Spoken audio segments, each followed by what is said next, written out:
இன்றைக்கு எப்படி நாங்கள் ஹைப்பர் லிங்கை HTML ஆட் பண்ண போகின்றோம் என்று பார்க்க போகின்றோம். இப்போ நான் பாடி கீழே AHREF ஈக்குவல் கொட்டேஷனில் ஒரு லிங்க் கொண்டு நான் கொடுக்குறேன். அதாவது இப்போ நான் பாடி கீழே AHREF ஈக்குவல் கொட்டேஷனில் ஒரு லிங்க் கொண்டு நான் கொடுக்குறேன். அதாவது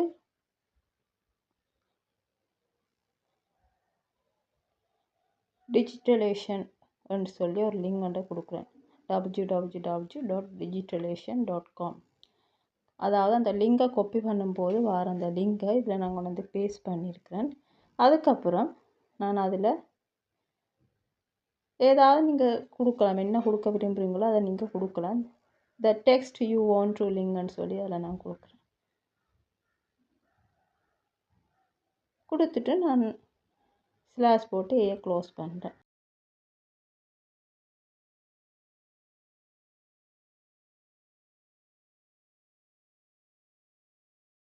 அவுட்புட் பார்த்திங்கன்னா ப்ரௌசரில் the text you want to லிங்க்னு சொல்லி அதில் வரும், ப்ளூ கலரில் வரும். நீங்கள் அதை கிளிக் பண்ணினா அந்த லிங்க்குக்கு, அதாவது லிங்க் சைட்டுக்கு உங்களை அது கொண்டு போகும்.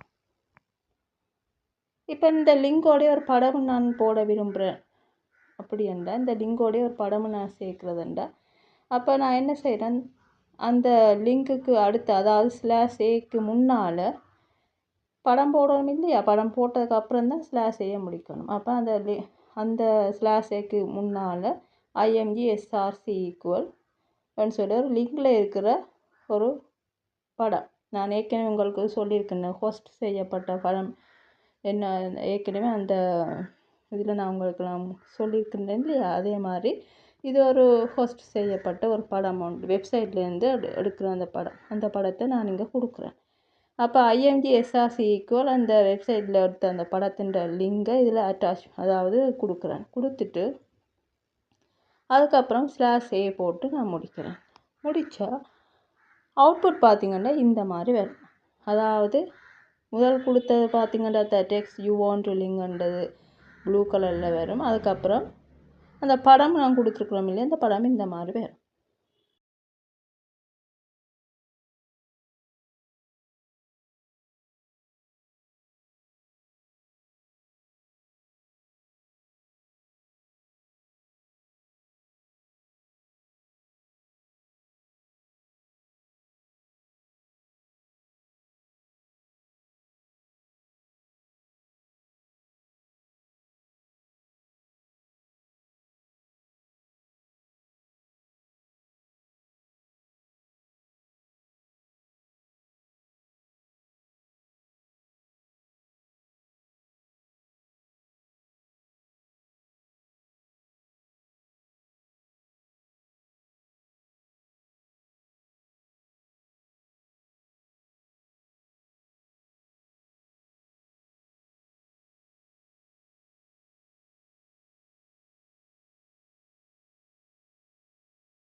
அவுட்புட் பார்த்திங்கன்னா இந்த மாதிரி வரும். அதாவது முதல் கொடுத்தது பார்த்திங்கன்னா the text you want to லிங்க்ன்றது ப்ளூ கலரில் வரும். அதுக்கப்புறம் அந்த படம் நான் கொடுத்துருக்குறோம் இல்லையா, அந்த படம் இந்த மாதிரி வரும்.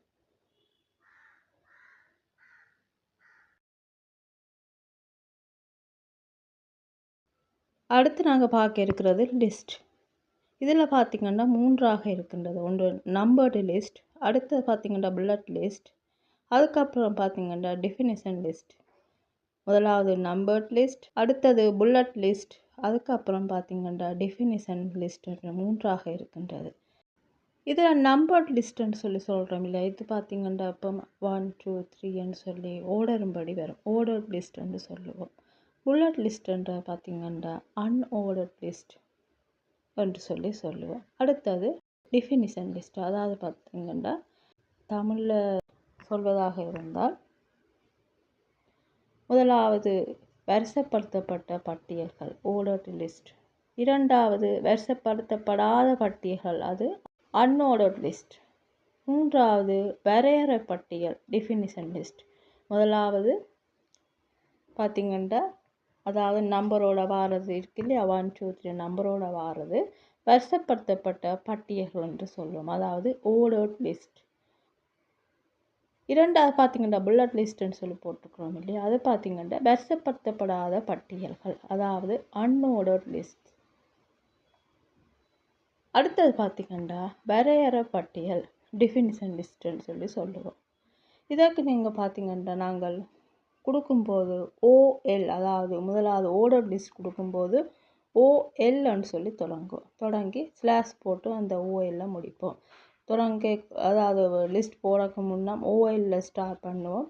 ஸ்டார்ட் பண்ணினதுக்கப்புறம் இந்த லிஸ்ட்டை ஒவ்வொன்றாக கொடுப்போம். கொடுத்த பின்பு லிஸ்ட்டை க்ளோஸ் பண்ணுவோம். ஒவ்வொரு பொருளும் கொடுக்கும்போது ஒவ்வொரு என்னத்தை நம்ம லிஸ்ட்டாக கொடுக்குறோமோ அது கொடுத்து முடிய ஸ்லாஷ் போட்டு க்ளோஸ் பண்ணணும். அதுக்கப்புறம் எல்லா லிஸ்ட்டும் நம்ம கொடுத்த பிறகு ஸ்லாஷ் போட்டு இந்த ஓஎல், அதாவது ஓர்டர் லிஸ்ட்டை க்ளோஸ் பண்ணுறோம். இந்த மாதிரி இந்த லிஸ்ட் வேறு.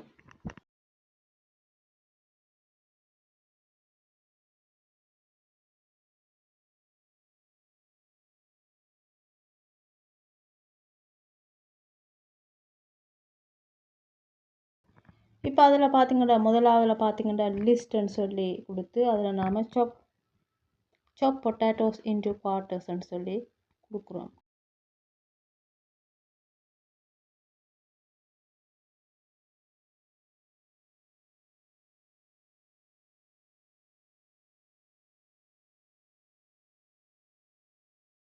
ஸ்லாஷ் போட்டு அந்த எல்லையை முடிக்கிறோம், அந்த லிஸ்ட்டை முடிக்கிறோம் முதலாவது.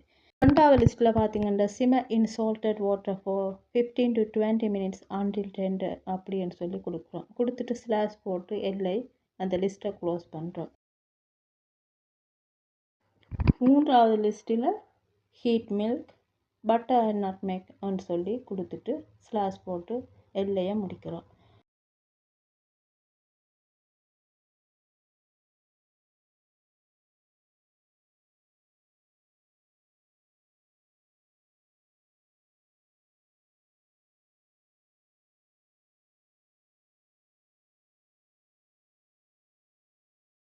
நான்காவது லிஸ்ட்டில் பார்த்திங்கன்னா ரெயின் பொட்டேட்டோஸ் அண்ட் மேஷ் அப்படின்னு சொல்லி கொடுத்து ஸ்லாஷ் போட்டு லிஸ்ட்டை க்ளோஸ் பண்ணுறோம். ஐந்தாவது லிஸ்ட்டில் பார்த்திங்கன்னா மிக்ஸ் இந்த மில்க் மிக்சர் அப்படின்னு சொல்லி கொடுத்து ஸ்லாஷ் போட்டு லிஸ்ட்டை க்ளோஸ் பண்ணுறோம். அப்போ இந்த மாதிரி நாங்கள் கொடுத்துருக்குன்றோம். இந்த மாதிரி நீங்கள் என்னவும் கொடுக்கலாம், அதாவது லிஸ்ட்டோடு சம்மந்தப்பட்ட ஓர்டரில் வருகின்ற லிஸ்ட் என்னென்னவோ அதை நீங்கள் கொடுக்கலாம். இப்போ இதை நம்ம கொடுத்து முடித்ததுக்கப்புறம் பார்த்திங்கன்னா ஸ்லாஷ் போட்டு தொடங்கின அந்த ஓஎல் ஓர்டர் லிஸ்ட் இல்லையே அந்த ஓஎல் எலிமெண்ட்டை முடிக்கிறோம். முடித்த பிறகு பார்த்திங்கன்னா அவுட்புட் இந்த மாதிரி வரும்.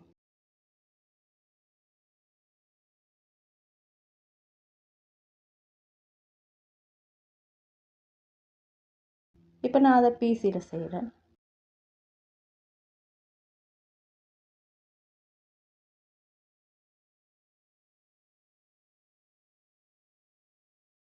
அடுத்த இன்னொரு உதாரணம் செய்து காட்டுகின்றேன்.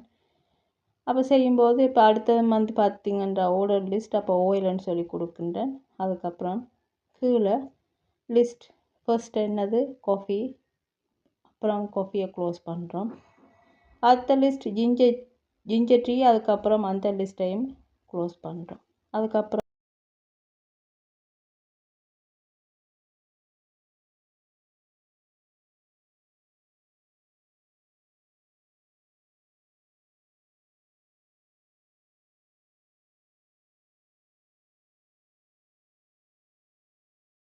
க்ளோஸ் பண்ணுறேன். அதுக்கப்புறம் மூன்றாவது மில்க்னு சொல்லி கொடுக்குறேன் லிஸ்ட்டில். அதுக்கப்புறம் அந்த லிஸ்ட்டை க்ளோஸ் பண்ணுறேன்.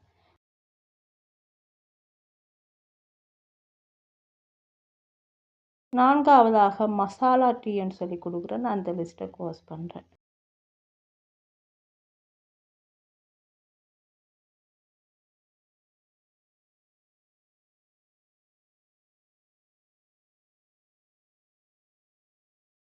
5ஆவதாக கார்டமன் ட்ரீன்னு சொல்லி கொடுக்குறேன். அந்த லிஸ்ட்டை க்ளோஸ் பண்ணுறேன். அதுக்கப்புறம் ஸ்லாஷ் போட்டு அந்த ஓஎல் அதாவது ஓர்டர் லிஸ்ட் இல்லையே அதை க்ளோஸ் பண்ணுறேன். இப்போ இதனுடைய அவுட்புட் பார்த்திங்கன்னா இந்த மாதிரி வரும். இதை நாங்கள் பிசியில் செய்வோம். பிசியில் பார்த்திங்கன்னா இப்போ முதல் நாங்கள் செய்திருந்தோம் அந்த ஃபர்ஸ்ட் ஓர்டர் லிஸ்ட் பார்த்துருந்தீங்க. அதுக்கு கீழவே நான் இந்த அடுத்த இன்னொரு உதாரணம் செய்து காட்டுகின்றேன்.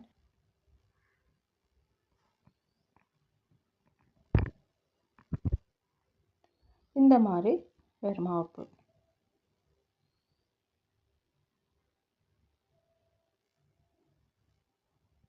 இப்போ இதிலேயே நான் உங்களுக்கு இன்னொன்று செய்கிறேன். இப்போ இந்த டீஎல் கொடுத்துருக்குறோம்ல, டீ ஐட்டம் சொல்லி கொடுத்துருக்குறோம். அதில் நான் ஒரு ஹெடிங் ஒன்று க்ரியேட் பண்ணி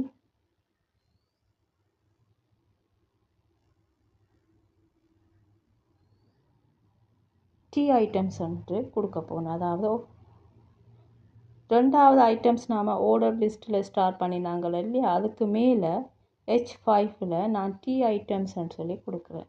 கொடுத்துட்டு ஸ்லாஷ் போட்டு அந்த H5ஐ க்ளோஸ் பண்ணுறேன். அதே போன்ற மேலுக்கு முதல் ஃபர்ஸ்ட் உதாரணத்தில் நாம் அந்த மெத்தட் ஒன்று பார்த்துட்டோம் இல்லையா, அதுக்கும் நான்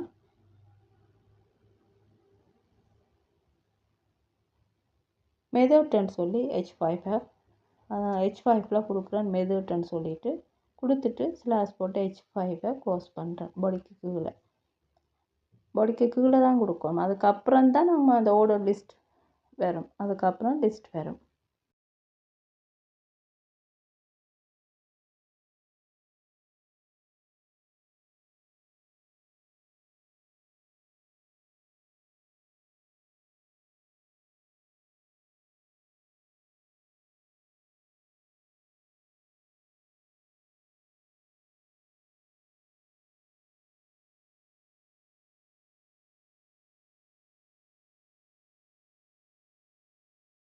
இப்போ நான் இதில் இன்னொன்றும் செய்வோம்னு பார்க்குறேன்.